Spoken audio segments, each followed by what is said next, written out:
आप सबों का बहुत बहुत स्वागत है वैभव क्लासेस के इस YouTube परिवार पर। हम लोगों के जो पौधे होते हैं ना, वह अपना भोजन स्वयं तैयार करते हैं। पहला क्या हो गया आपका जल तथा खनिज लवण, जो आपके जड़ के द्वारा मिट्टी से मूल रोम की सहायता से लिए जाते हैं। दूसरा हो गया आपका वायुमंडल से कार्बन डाइऑक्साइड लिया जाता है। और उसके बाद की कहानी में आपके जो है पत्तियों में मौजूद क्लोरोफिल, और ये प्रक्रियाएं सनलाइट में होती है, यानी कि सूर्य का प्रकाश की उपस्थिति में होता है।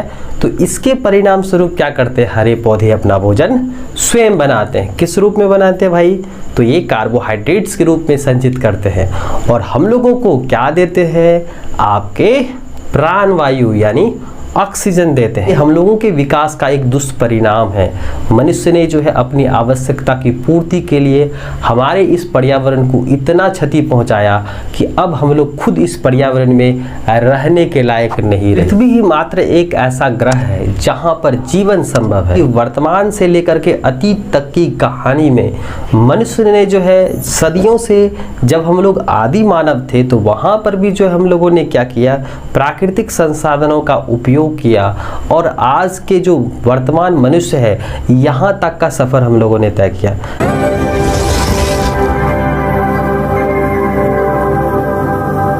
आप सबों का बहुत बहुत स्वागत है वैभव क्लासेस के इस YouTube परिवार पर। पिछले वीडियो में हम लोगों ने देखा था कि जो आपके एंडोक्राइन सिस्टम होते हैं हम लोगों के शरीर में किस पोजीशंस पर ये पाए जाते हैं। आज के इस वीडियो में हम लोग देखेंगे कि किस प्रकार से जो है हरे पौधे अपना भोजन स्वयं बनाते हैं। तो यहाँ पर जो है सबसे पहले हम लोग ये समझ लेते हैं कि दुनिया में एकमात्र ऐसा ही जो है आपके पास प्लांट्स जो खुद से खाना बनाते हैं, यानी कि बाय प्रोसेस ऑफ फोटोसिंथेसिस। तो हम लोग यहाँ पर देखने वाले हैं कि पौधे किस प्रकार से जो है अपना भोजन स्वयं तैयार करते हैं। और इन्हीं खूबी की वजह से जो है ना, हरे पौधे को हम लोग क्या कहते हैं, स्वपोषी कहते हैं। क्या कहते हैं? स्वपोषी, यानी कि ऑटोट्रॉपिक ऑर्गेनिजम्स कहते हैं। अगर हम लोग प्रकृति के दृष्टिकोण से देखें, यानी नेचर में इसको देखें, तो यह सजीव के जैव अवयव के अंतर्गत आते हैं, यानी कि बायोटिक कंपोनेंट्स के अंतर्गत रखे गए हैं। और ये प्रोड्यूसर्स कहलाते हैं। क्या कहलाते हैं? प्रोड्यूसर्स कहलाते हैं। यानी सीधे सीधे हम लोग ऐसे समझें कि हम लोगों के जो पौधे होते हैं ना, वह अपना भोजन स्वयं तैयार करते हैं, या किसी भी जीवों पर जो है यह आश्रित नहीं होता है। तो समझते हैं हम लोग कि किस तरह से जो है ना, ये आपके हरे पौधे अपना भोजन स्वयं संश्लेषित कर लेते हैं, यानी कि यह किसी पर आधारित या आश्रित नहीं होता है। तो जैसा कि हम लोग जानते हैं कि पौधों में दो तरह के सिस्टम होते हैं भाई, यानी दो तरह के तंत्र होते हैं आपके। एक हो गया आपके रूट सिस्टम और दूसरा होता है आपका शूट सिस्टम। यानी रूट सिस्टम और शूट सिस्टम जो है ये आपस में इस प्रकार से तालमेल बनाते हैं, और उस पर रहने वाले या उस पर पाए जाने वाले जो हिस्से होते हैं ना, वो क्या करते हैं, आपस में एक दूसरे का सहयोग करते हैं और भोजन की इस प्रक्रिया में भूमिका अदा करते हैं। तो सबसे पहले हम लोग ये जान लेते हैं कि आपके जो रूट सिस्टम होते हैं ना, यानी जड़ तंत्र होते हैं, ये साधारणतः आपके भूमिगत वाले हिस्से होते हैं। और इसका जो प्रमुख काम होता है वह पौधे को जो है ना भूमि से जकड़े रहना, यानी एनकॉरमेंट का काम करता है, और वह जल तथा खनिज लवण का अवशोषण करना होता है।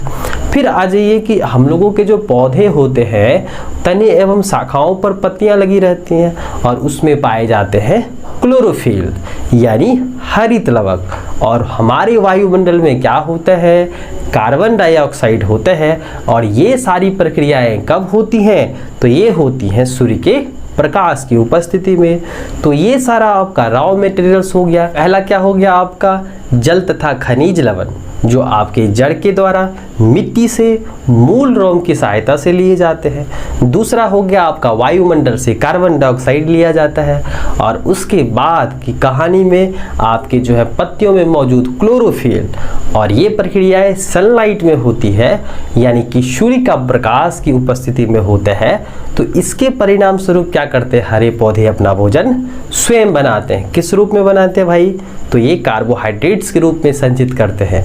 और हम लोगों को क्या देते हैं, आपके प्राणवायु यानी ऑक्सीजन देते हैं और साथ साथ हमें जलवाष्प उपलब्ध कराते हैं। तो यहाँ पर हम लोग जो है प्रकाश संश्लेषण की प्रक्रिया में हम लोग इस प्रकार से जो है ना, जो आवश्यक सामग्री होती है जो हरे पौधे रॉ मटेरियल्स के रूप में इस्तेमाल करते हैं। तो पहला क्या हो गया, जल तथा खनिज लवण। दूसरा क्या हो गया भाई, वायुमंडल से प्राप्त किए जाने वाले कार्बन डाइऑक्साइड। और उसके बाद जो है आपके पत्तियों में मौजूद क्लोरोफिल और सूर्य का प्रकाश। ये सभी के सभी आवश्यक सामग्री होते हैं और हम लोगों को बाय प्रोडक्ट्स के रूप में क्या देते हैं, तो पौधे संचित करते हैं किस रूप में, भोजन, कार्बोहाइड्रेट्स के रूप में भोजन संचित करते हैं। दूसरा आपका जलवाष्प हो गया और उसके बाद क्या हो गया आपका ऑक्सीजन, यानी कि जिसके बिना हम लोग कुछ पल भी जीवित नहीं रह सकते, यानी कि प्राण वायु। तो प्रकाश संश्लेषण को हम लोग कैसे परिभाषित कर सकते हैं, तो प्रकाश संश्लेषण को हम लोग इस प्रकार से परिभाषित कर सकते हैं कि हरे पौधे द्वारा की जाने वाली एक प्रक्रिया जिसके द्वारा हरे पौधे अपना भोजन स्वयं संश्लेषित करते हैं। तो ये जो प्रक्रिया है इसी को हम लोग क्या कहते हैं, प्रकाश संश्लेषण की प्रक्रिया कहते हैं। ऑक्सीजन को ग्रहण किया जाता है, कार्बन डाइऑक्साइड को छोड़ा जाता है। बाकी आज के वर्तमान समय में हम लोग देख ही रहे हैं पौधे की कितनी कमी हो रही है। हम लोग दिन दूनी रात चौगुनी जो है हम लोग पौधों को नष्ट करने पर आतुर है।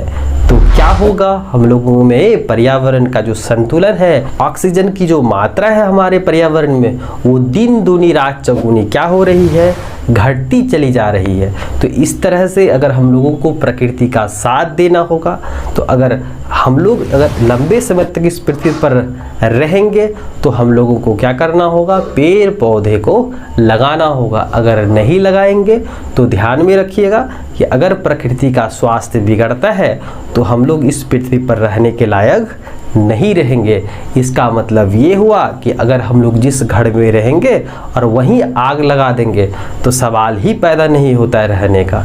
तो ध्यान दीजिएगा, हम लोगों के जो वर्तमान पीढ़ी हैं तभी वो जिंदा रहेंगी, जो आने वाली पीढ़ी हैं तभी वे ऑक्सीजन को ले पाएंगे, इस स्वच्छ पर्यावरण में रह पाएंगे। और एक स्वच्छ पर्यावरण की कल्पना कर सकते हैं जब आज के वर्तमान युग में हम लोग या वर्तमान समय में हम लोग पौधे को लगाएंगे यानी वृक्षारोपण करेंगे, तो आने वाली जो पीढ़ी है वो जो है हंसती खेलती मिलेगी। वरना आप देख ही रहे हैं इस ज़माने में, यानी कि आज के वर्तमान समय में, तो आज वर्तमान युग में जैसे हम लोग अभी जी रहे हैं, आप खुद देख रहे हैं हमारे पृथ्वी का स्वास्थ्य किस तरह से बिगड़ता चला जा रहा है। हमारे पृथ्वी का जो टेम्परेचर दिन दूनी रात चौगुनी बढ़ती चली जा रही है। तो ये हम लोगों के विकास का एक दुष्परिणाम है। मनुष्य ने जो है अपनी आवश्यकता की पूर्ति के लिए हमारे इस पर्यावरण को इतना क्षति पहुंचाया कि अब हम लोग खुद इस पर्यावरण में रहने के लायक नहीं रहे। तो ध्यान में रखिएगा, तो हम लोगों का कर्तव्य बनता है कि हम लोग अपने पृथ्वी का खास ख्याल रखें ताकि वो हम लोगों को जो है ना वरदान के रूप में इस पृथ्वी पर रख सके। और याद रखिएगा, प्रकृति हमारी नहीं है। जितने भी सारे आपके जीव जंतु और पेड़ पौधे होते हैं उन सबों का ये प्रकृति है।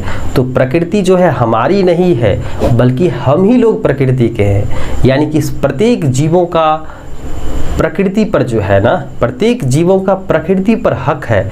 लेकिन आजकल के जो वर्तमान समय में जो जिस प्रकार से मनुष्य का क्रूरता चल रहा है प्रकृति के खिलाफ, यानी कि प्रकृति में जितने भी सारे प्राकृतिक संसाधन हैं उनका हम लोग अंधाधुंध कटाई इस्तेमाल कर रहे हैं। तो इस वजह से हम लोगों के प्रकृति का स्वास्थ्य बिगड़ता है, जिसकी वजह से आने वाली पीढ़ी जो है एक स्वस्थ प्रकृति की कल्पना नहीं कर सकते। पृथ्वी ही मात्र एक ऐसा ग्रह है जहां पर जीवन संभव है, क्योंकि इस पृथ्वी पर जीवों के सर्वाइव के लिए यानी जीवों के जिंदा रहने के लिए जो है आपके उचित भोजन उपलब्ध है, उचित घर यानी आवास उपलब्ध है। और सबसे मज़ेदार बात ये कि यहाँ पर जीवित रहने के लिए प्राण वायु यानी ऑक्सीजन है। सदियों से यानी कि वर्तमान से लेकर के अतीत तक की कहानी में मनुष्य ने जो है सदियों से, जब हम लोग आदि मानव थे तो वहाँ पर भी जो हम लोगों ने क्या किया, प्राकृतिक संसाधनों का उपयोग किया और आज के जो वर्तमान मनुष्य है यहाँ तक का सफ़र हम लोगों ने तय किया। लेकिन हुआ क्या, हम लोग जो है प्रकृति में सदियों से जी रहे हैं। आज की कहानी नहीं है कि मनुष्य जो है इस वर्तमान समय में ही जो है कहीं आकर के जो है टपक गया। अगर हम लोग अतीत की तरफ जाए, यानी कि जो हम लोगों का जो इतिहास था, मनुष्य के इतिहास की जो कहानी है, बिग बैंग थ्योरी से लेकर के वर्तमान कहानी तक, और उसके बीच में जितने भी सारे बदलाव विकास हुए, वहाँ से लेकर के आज तक के इस वर्तमान के हिस्से में सबसे ज़्यादा जो वर्चस्व रहा जीवों का, वो आपका जो है मनुष्य का रहा। ऐसा बिल्कुल भी नहीं है कि आज ही हम लोगों ने जो है प्रकृति से लेना शुरू किया। जब मनुष्य जो है जंगलों में रहते थे, जंगलों से जो है सारी सुख सुविधाएं लेते थे, यानी चाहे वो भोजन हो, खाने के लिए भोजन हो, रहने के लिए जो है घर हो, वो भी आपके पौधों से ही ले रहे थे। जो आपके रहने के लिए घर है, आवास है, जो आपका पहनने के लिए कपड़ा था, यानी कि मनुष्य अपनी ज़रूरत की सारी चीज़ें इस प्रकृति से पूरा करती थी, है ना। लेकिन वर्तमान समय में हम लोगों की जनसंख्या इतनी बढ़ गई है, क्योंकि हम लोगों तो प्रकृति से ही लेंगे, है ना। जितने भी सारे हैं फल फूल कंदमूल है, पहनने के लिए कपड़े हैं, घर है, जितना भी सारा वो हम लोग प्रकृति से ही ले रहे हैं। तो हम लोग अपनी इतना ना जनसंख्या बढ़ाए, इतना ना हम लोग हुए, तो हम लोगों का जो है जितना एक्टिविटीज़ बढ़ा, तो वह पर्यावरण को सीधा जो है प्रभाव पड़ा, पर्यावरण का इसका सीधा प्रभाव पड़ा, है ना। अब इसके पीछे कहानी ये है कि सदियों से हम लोग ये कर रहे हैं, है ना, प्रकृति से ले रहे हैं अपनी आवश्यकताओं की पूर्ति के लिए, जितने भी सारे संसाधन हैं वो हम लोग ले रहे हैं। लेकिन उस समय जो हम लोगों का अतीत था, वहाँ पर मनुष्य की जनसंख्या कम होने के कारण जो है ना, हम लोग जो पृथ्वी से लेते थे, जो हम लोग प्रकृति से लेते थे, वो प्रकृति अपने आंतरिक शक्ति से जो भी क्षति होता था, जो भी आपके जो है इम्बैलेंसिंग होती थी, प्रकृति असंतुलन पैदा होती थी, वह अपने आंतरिक शक्ति से पूरा कर लेती थी। लेकिन वर्तमान समय में मनुष्य की बढ़ती आबादी के कारण जो है, और हम लोग ले कहाँ से रहे हैं, प्रकृति से ले रहे हैं, है ना, तो वह अपने आंतरिक शक्ति से जो है अपने आप को रिफिल नहीं कर पा रही है। तो इस वजह से जो है हम लोगों के सामने जो है प्रदूषण जैसी समस्याएं, हमारे प्रकृति का जो बढ़ता तापमान, प्रकृति जो है अपने आप को रिफिल नहीं कर पा रही है। क्यों नहीं कर पा रही है? क्योंकि मनुष्य की बढ़ती जनसंख्या और इसके डिमांड्स के कारण जो है ना, वो क्या है, असमर्थ है। तो इसीलिए हम लोगों को प्रकृति से उतना ही लेना चाहिए जितना हम उनको लौटा सके, है ना। तो तब जाकर के हम लोगों के प्रकृति का स्वास्थ्य जो है वो अच्छा रहेगा। और याद रखिएगा, जिस दिन प्रकृति का जो है स्वास्थ्य बिगड़ा, तो हम लोग प्रकृति में रहने के लायक नहीं रहे।